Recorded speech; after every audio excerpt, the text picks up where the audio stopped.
Welcome to episode 2 of the Surrey Today podcast, hosted by Surrey604.com.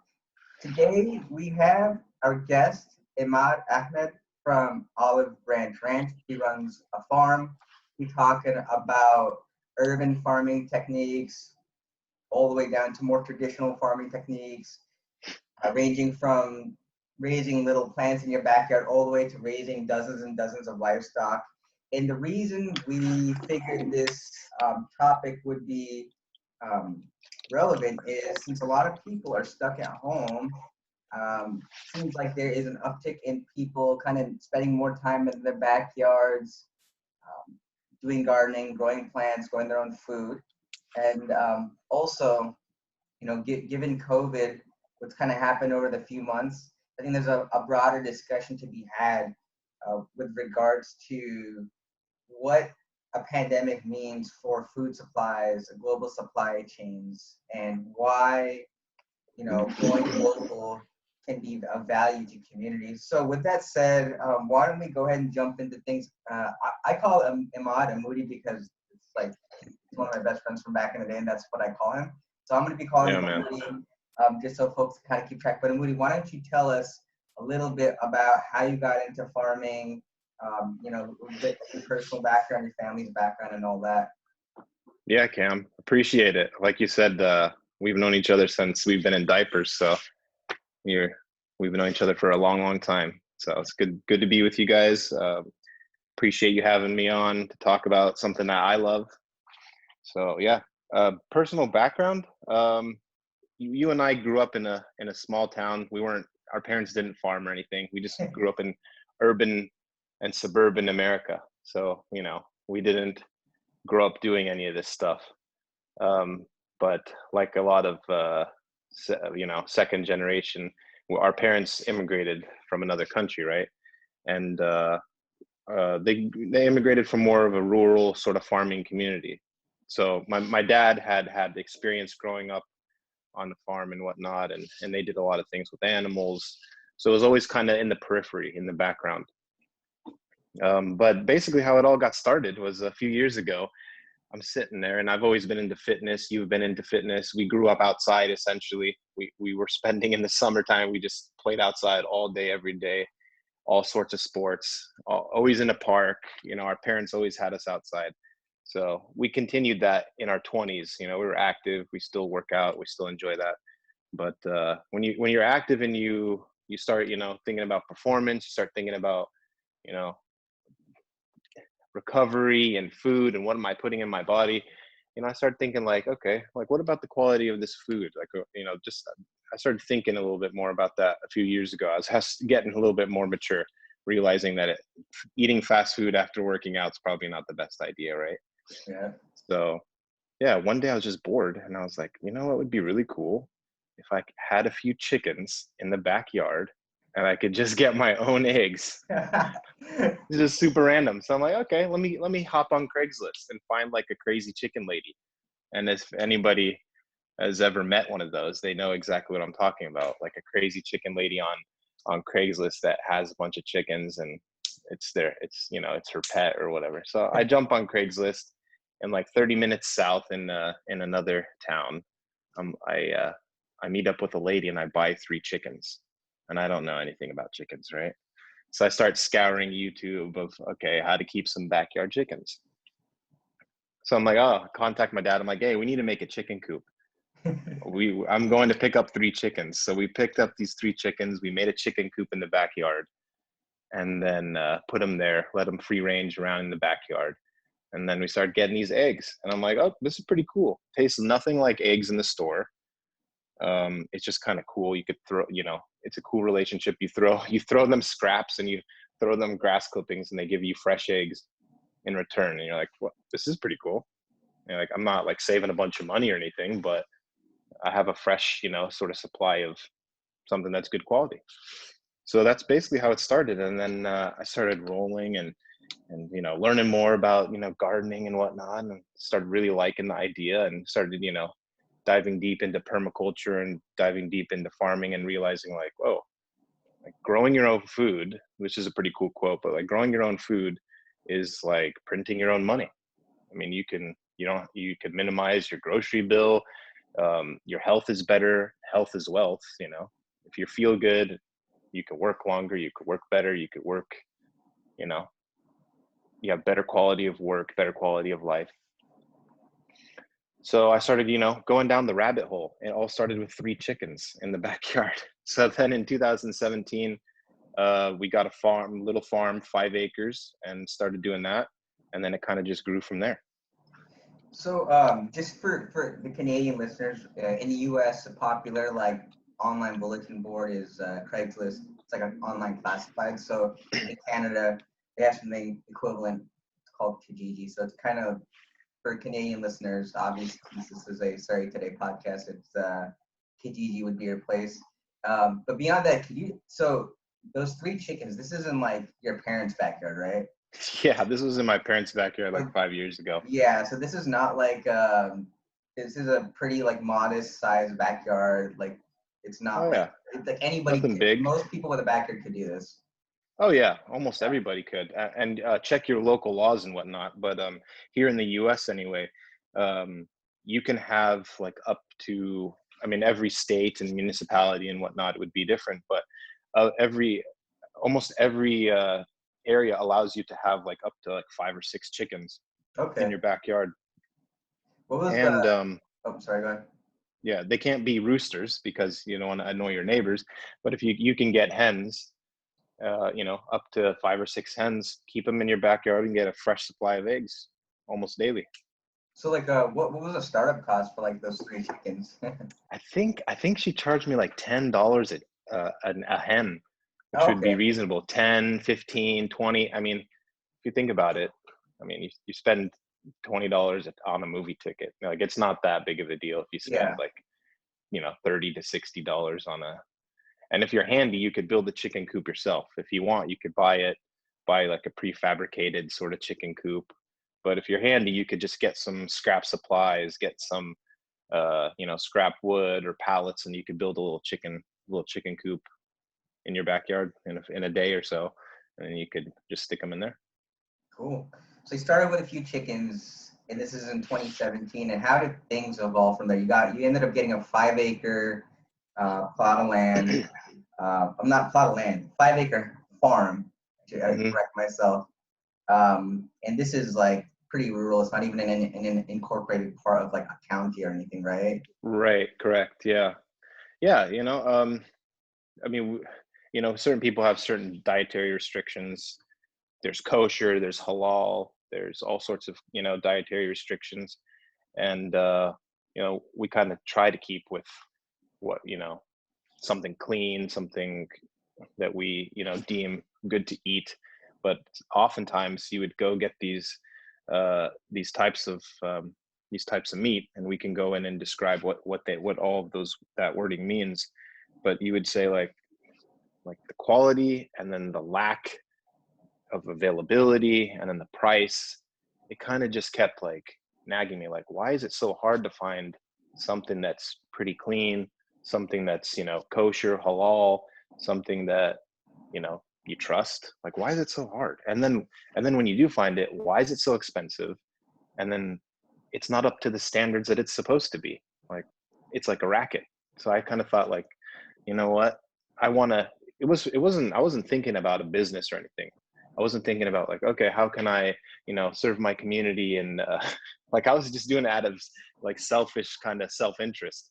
Like, how can I get good food for me and my family, have access to it like year round? So then it kind of just, the goal was to supply us and our family with good food all year round. But it ended up being like, a family friend would contact me and say, "Hey, do you have any goat?" I'm like, "I don't raise goats, but maybe I should." Or, "Do you have any chicken?" "No, I don't, but maybe I should look into that." And then it kind of just started spiraling, and people at work were like, "Hey, do you sell your eggs?" And I'm like, "No, I don't have that many chickens." And then I started growing, and each year and each month sort of kind of scaling up. And just for listeners who aren't kind of familiar with the different terms we're kind of using here. So halal is, and correct me if I'm wrong, Moody, I'm Okay, not yeah. exactly like No, you're good. the I'm not mullah of a the century. religious. Yeah. But halal is essentially within the context of food. It's basically food that is allowed to be eaten. And for meat, Right. it's based on a certain type of meat. You can't just eat any kind of meat. It has to be Right. gets slaughtered a certain way, and you're Yeah. supposed to do a recitation of it's like A I think prayer. like a prayer, like a quick Yeah. prayer before you slaughter the animal.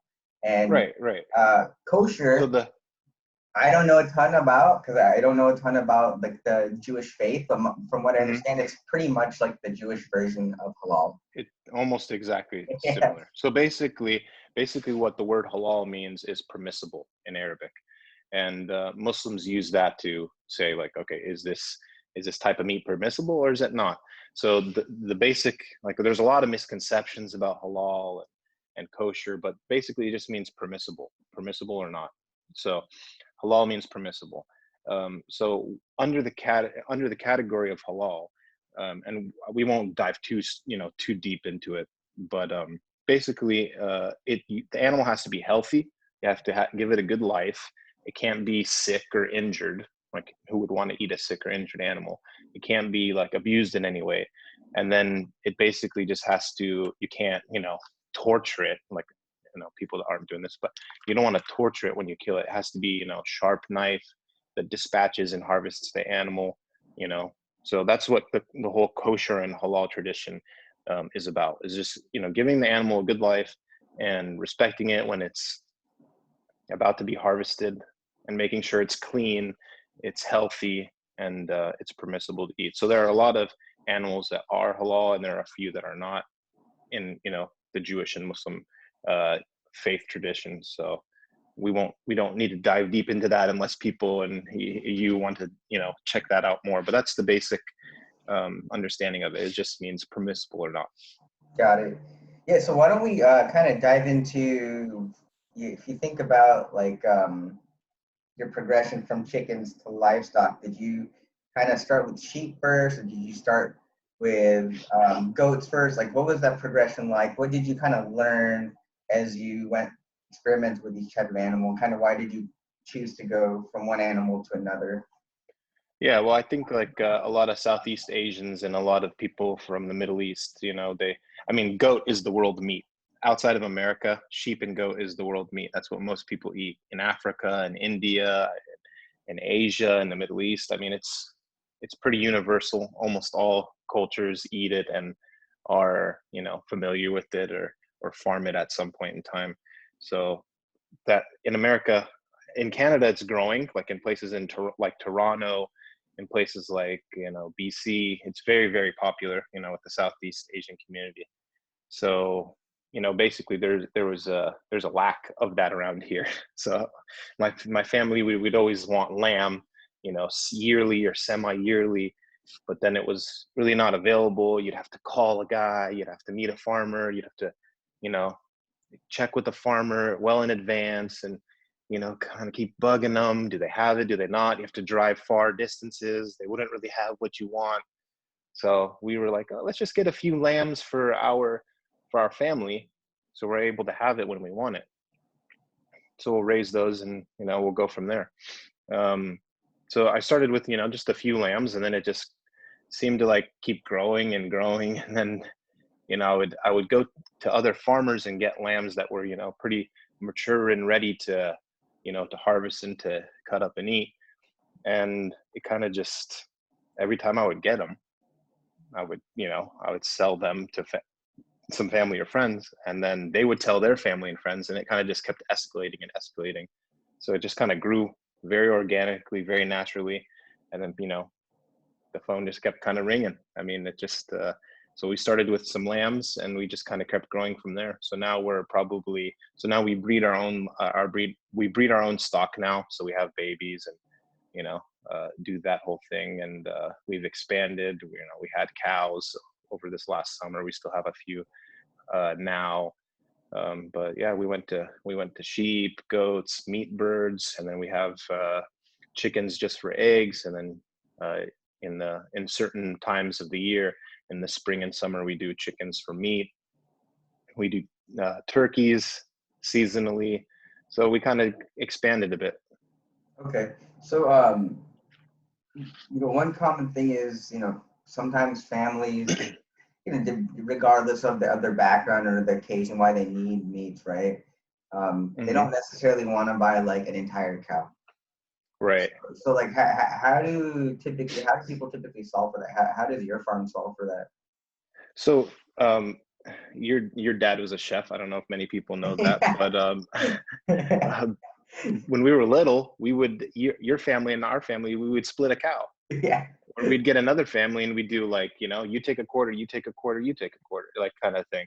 Yeah. So basically what we do is we'll get we have what we have the cows that we have, and then we will I'll kind of know like, okay, Cam wants one, so and so wants one, Brian wants half a cow, and then I'll kind of match it up like that. Like if a family doesn't want an entire cow, which is a lot of meat, or a half, they can get a quarter, a half, or a full cow, and it's just like so much cheaper than it is in the store.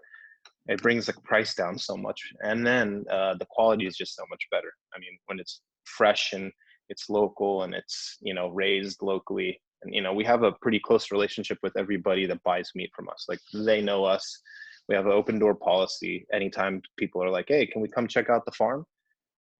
We'll schedule it in and people can come check it out so they can see exactly how, things are being treated, how things look, how things smell. I mean, that's a really important thing. I mean, people are not going to go to a factory farm and enjoy their tour of the factory farm. There's a reason why they don't do tours at factory farms, because it smells, looks, and is horrible. So yeah, that's kind of how we solve for that. Got it. So at a higher level, like thinking about, I think with COVID and the pandemic, that's put a lot of things into perspective, hopefully for a lot of people. And Yeah, I absolutely. wanted to get your thoughts on, how do you think that is kind of exposing kind of inefficiencies and gaps in like the world's food supply, especially like we're gonna focus on like the developed world, like specifically like U.S., Canada, North America. What do you think that means for the future of food supply? Because if you're listening to the professionals that are researching COVID, the general consensus is there's a bigger spike that's likely to happen in the future with COVID, and even after COVID is solved for, it's very foreseeable for an even worse pandemic that's not COVID to hit society. Yeah, I mean, this epidemic was a big eye opener for a lot of people. I'm involved in a little bit of real estate as well, and you saw this kind of flocking from people that lived in the city to like wanting to get out of the city, wanting to, I mean, if you go on to these kind of hatchery websites where you can buy a few chickens and they can send them to you or deliver them to you, it just kind of has exploded. The homestead movement, it's been gaining a lot of popularity over the last few years, just in general. But people are becoming more and more engaged with eating right, eating clean. I mean, 10-20 years ago, no one really organic or grass fed, these weren't really terms that everybody knew and everybody collectively used all the time. But now it's it's becoming a huge thing. And this whole entire COVID problem has really just accelerated that. I know people want to know where their food's coming from. They want to know that it's healthy. And just going to the supermarket and seeing the things that were out of stock, people hoarding things, people not, people thought, okay, I really need to kind of, if I have the ability to, I need to really kind of meet the farmer or meet a family that's doing this, or try to do a little bit of it on my own. I mean, of course, not everyone's going to be able to do what I do, and that's fine, and that's okay. And 99% of people get their food from the supermarket, and that's all right. But it's just about voting with your dollar. Like, okay, like I want to spend money on products that I trust and I know, and that I support the people I want to support. Sure, that makes sense. Mm. The other question I had is, this is kind of off-topic question. What do you think about like the growth of the, I guess you could say, like the non-meat market. You got, it's like basically insect-based food, Hmm. like flour, like cricket flour. Yeah. That's the only example I can think of. But the idea Yeah. is to Yeah. like reduce, make, Soy burgers and things like that. yeah, sustainability and things like that. Yeah, I'm a big fan of going meatless. So I mean, my motto is kind of just eat less meat, but eat better meat. I don't think it's natural to eat meat every single day, 3 times a day, or anything like that. Have your morning sausage and then have a burger and then have a steak at night. Like that's a little bit overkill, and that's we should balance everything. And too much of a good thing is not a good thing sometimes. So that has kind of fueled this the advent of all this type of veganism and vegetarianism, and which is good. If I have special dietary restrictions. I like to eat a certain way, so I would never knock anyone for eating a certain way. But when you look at like sort of lab created meat or this beyond meat or this stuff, and without getting too political or diving too deep, it kind of is just like I personally don't want to eat that way. Like I want to eat, like I enjoy meat, but I enjoy ethical meat, you know what I mean? Right. um so I don't have a lot of faith in like lab meat or cricket protein or soy burgers and stuff like that. I personally I don't, but I think it's good that there are options for people that want to do that. But me personally, I don't see like the health benefits of eating lab created things. I want to go as natural as possible, so whether Sure. that be natural fruits and vegetables or natural meat and whatnot. So um, yeah, that's kind of the answer to that. Is that? And Oh, go for it. yeah, and I was going to say that I just don't want to rely on like a lab to create create my food products. I mean, this whole COVID thing has exposed kind of the supply chains of things, whether it be meat or non-meat. You see a lot of big industrial meat plants shutting down because they've had tons of COVID exposure here in the U.S. or in Canada. I mean, it's kind of like these big factory farms and these big meat processing plants are kind of breeding grounds for viruses and things like that. I mean, a lot of viruses and uh, and the problems from animal agriculture have come from big, large scale operations, whether it be the whole mad cow disease thing in the 90s in England or COVID or however else other things arise. It arises with a lot of big major problems with climate change and the way we produce food. So the way we produce food is fundamentally, it needs to change, because that's why we're running into problems. And a lot of business and political leaders are seeing that, okay, this is costing us way more. Like cheap, I always say cheap food is an illusion. You go to McDonald's or something and you get some chicken and it's extremely cheap, and you're like I know what goes into producing chicken or what goes into making chicken and producing it, and I'm like, there's just no way. So so that price is, you're going to pay the price either in your health, either in the welfare of the animal or the environment. So kind of cheap food is an illusion, and we need to start looking at like, okay, how can we produce things more ethically? Sure. Yeah, I mean, overall, it sounds like kind of going back to like the rise of like meatless industry. The main objection is, at least the examples I provided, there's still a big component of processing Oh of yeah, definitely. those foods, which is exactly why there's an objection there, which makes sense. So, from a more practical standpoint, like if I want to start growing something that I can eat, and I live in an apartment without a backyard, what are some things I can experiment with? And then as well for people who do have backyard, what are some good, I guess, getting started tips or Yeah, tips? I would yeah, for sure. I think that's awesome that people want to get, the whole urban garden movement, or rooftop gardens. They're pretty cool.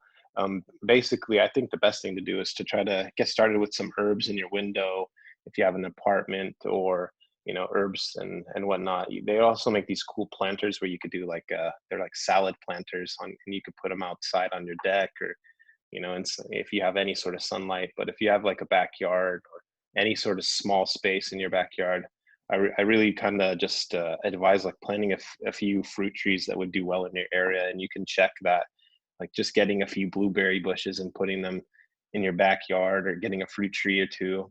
And that's kind of the most simple thing to do, because you don't have to, you plant it, and then every single year it gets bigger and you get more berries or more, some apples. And it's just kind of a nice little intro and start into it. And then once you do that, you could, try to branch out and plant, maybe if you have a backyard or a rooftop garden, you could try to start planting some herbs that you really don't need to tend to. Like if you plant some rosemary, it's just kind of nice. You just clip it and, throw it in on a steak, or throw it in something, or mint is another really easy one that grows like a weed and that's super hard to kill. So if you make a little plant box and you throw some mint in there, and you like mint tea, or you like to, make a mojito or something, it's pretty cool to have fresh mint. So yeah, I mean, just kind of starting small, planting some herbs in your back garden or backyard, planting some fruit trees or bushes is an awesome way to go. So like, what are some specific herbs you personally think are, I guess that you think people might like to just plant on the windowsill? Because I think you can just drop some herbs just into a cup of water, right? And Yeah, basil, oregano, um, thyme, rosemary. You could plant some of those outside, or on a windowsill.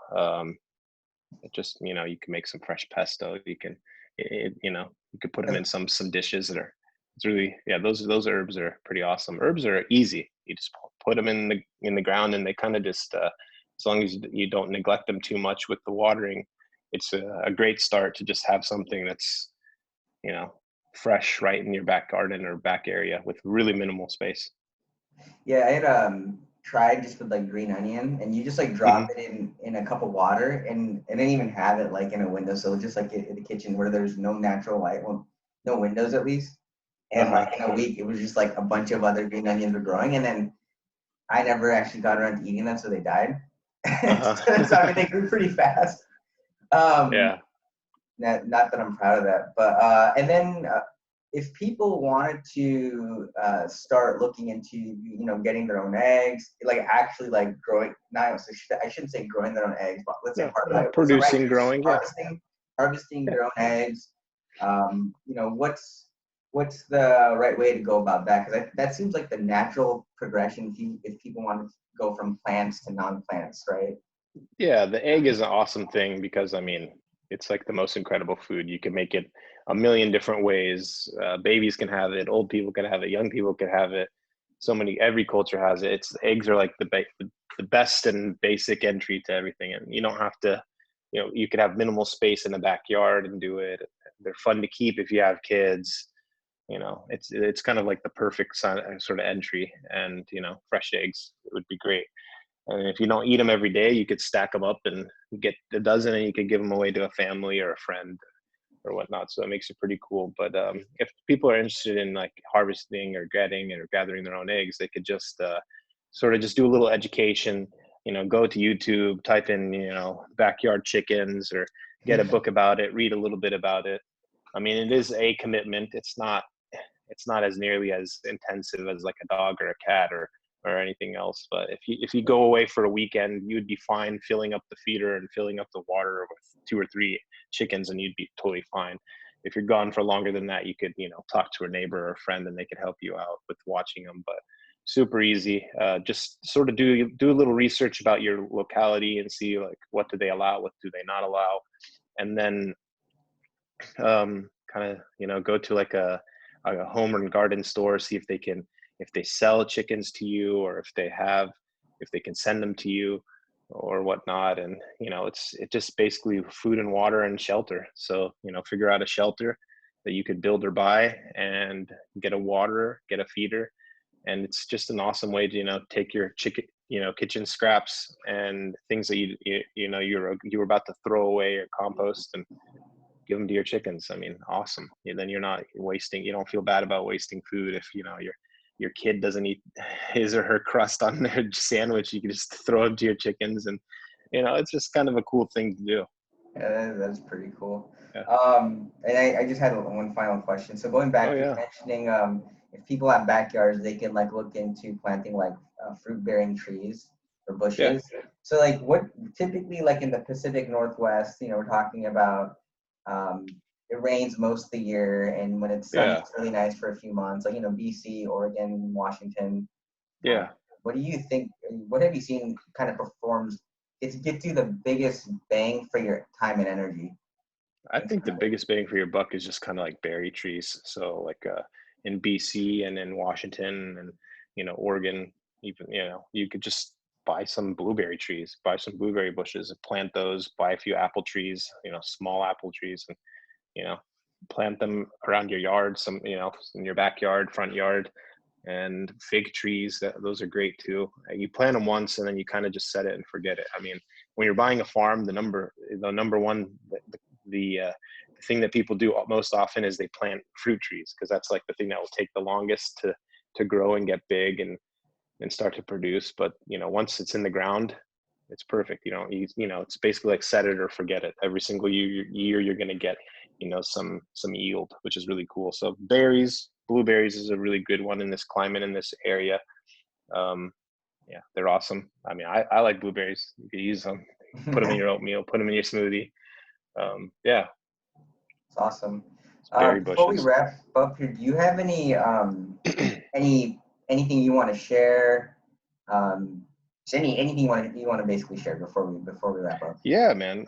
I just really appreciate the platform to have a 30-40 minute conversation. It was really cool to do that. And I just kind of employ people to start thinking about where they get their food from, and developing a closer relationship with maybe people that produce food, or people that do real things. It's a kind of a dying sort of art, and it's an awesome one. I mean, I'm a foodie, you're a foodie. I know you enjoy going out to good restaurants and trying good food, and it's something that everybody eats, and it's culture and food is is an awesome thing. And yeah, just to kind of sort of start to dive a little bit deeper of how the food is produced. I mean, nothing is worse than going to like a wedding and everything is amazing and awesome, and then everything's beautiful, and then you get to the food and you're like, man, but the food was a bummer, or the food didn't taste good, or the meat was like this, or the meat was like that. So just kind of trying to employ people that sort of dive deeper, and vote with your dollar is kind of my motto. I really like that, because that's how change is made. Is we're the consumer. We are we hold the power with what we buy and what we eat and what we do. So if we sort of start looking for better options and healthier options, more ethical options, then that will force people to produce better food. That will force people to treat animals better and whatnot. So yeah, that's kind of my final. Anyone wants to reach out, ask me any questions, wants to connect further, they can hit me up on Instagram. I'm sure you probably could share that Sure. in the link to the video or whatnot. So Yeah, I will drop the link for DMs. I'll also drop the link to your ranch's website, the Olive Branch Ranch. yeah, Almost for sure, forgot man. how to say it.